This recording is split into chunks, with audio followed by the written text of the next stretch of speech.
जेव्हा केव्हा माझा भाऊ माझ्याकडे येतो तेव्हा त्याची पहिली फरमाईश असते, ताई तुझ्या हातचं चिकन खायचं आहे. तर आज म्हटलं त्याला सोबत घेऊनच बनवावं. पॅनमध्ये तेल गरम करायचं, त्यामध्ये तमालपत्र, मसाला वेलची, बारीक चिरलेला कांदा, आलं लसणाची पेस्ट घालून परतून घ्यायचं. नंतर बारीक चिरलेला टोमॅटो, हळद आणि मीठ घालून छान तेल सुटेपर्यंत परतून घ्यायचं.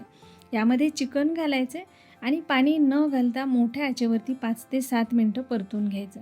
नंतर यामध्ये मिरची पावडर, फेटून घेतलेलं दही आणि थोडी काजूची पेस्ट घालून तेल सुटेपर्यंत परतून घ्यायचं.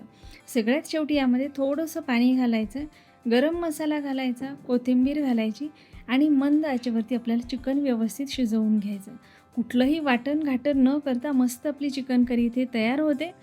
तर माझ्या भावाच्या आवडीची चिकन करी इथे तयार आहे. तुमच्या भावाला कुठली तुमच्या हातची डिश आवडते हे मला कमेंट करून नक्की सांगा. हा व्हिडिओ आवडला असेल तर लाईक आणि शेअर करायला विसरू नका.